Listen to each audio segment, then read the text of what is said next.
I'll start by asking a question. How many countries do you think lie entirely south of the Tropic of Capricorn? You'll be able to check your guess later in this video.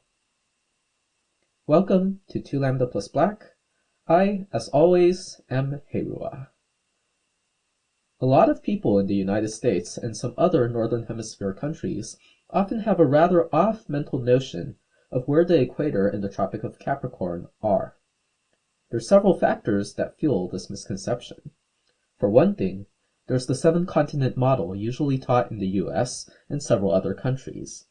This system involves two continents called North America and South America, and I think it primes people to imagine the equator as roughly running between the two. And I'll address how close the equator actually is to the splitting line between the two later in this video.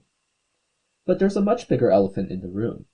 The Earth has far more land in the Northern Hemisphere than in the Southern Hemisphere, and the human population distribution is also as such.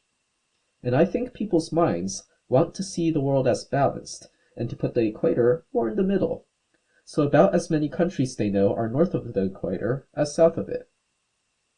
So, what is the reality of the location of the equator and Earth's distribution of land?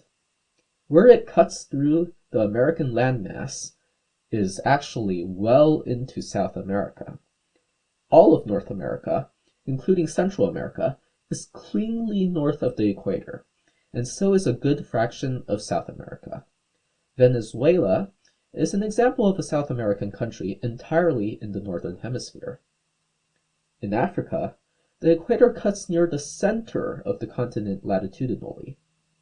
In fact, Cape Agulhas, Africa's southernmost point, is at 35 degrees south, whereas Cape Angela, Africa's northernmost point, is at 37 degrees north.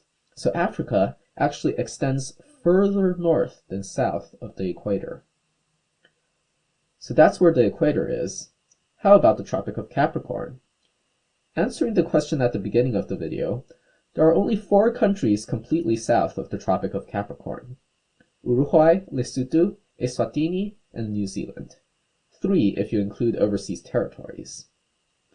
For comparison, there are 67 to 80 countries completely north of the Tropic of Cancer, depending on which partially recognized countries one chooses to call countries, and whether one includes overseas territories.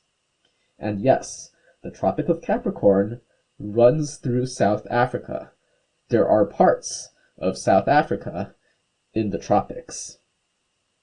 The distribution of human population is also incredibly north-skewed. Mar del Plata, Argentina, is a city of 600,000 people.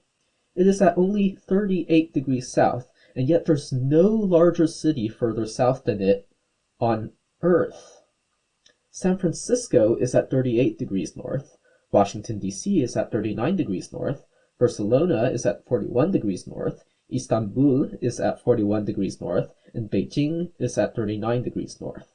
So if you live in one of these cities, or further north, you live at a latitude north for which at your equivalent latitude south, large cities are done.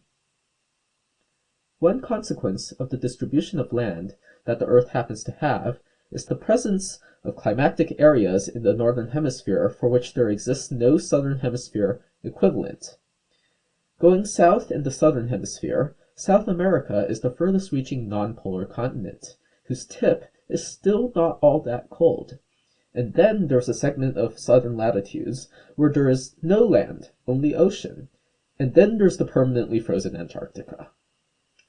Large swaths of Canada and Russia are covered by taiga or boreal forest, a biome that does not exist in the Southern Hemisphere because there's no comparable land at the equivalent latitude.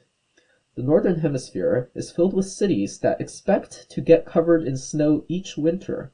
In the Southern Hemisphere, this is a non-concept. The cities that get enough snow for snow cover each year aren't large, and the large cities rarely get enough snow for snow cover. Such is the world of difference between the two halves of our world. I hope you all enjoyed this video. Here is your puzzle of the day. What number should replace the question mark? Thanks to all my patrons for making this video possible. See you next time, and remember to love the night.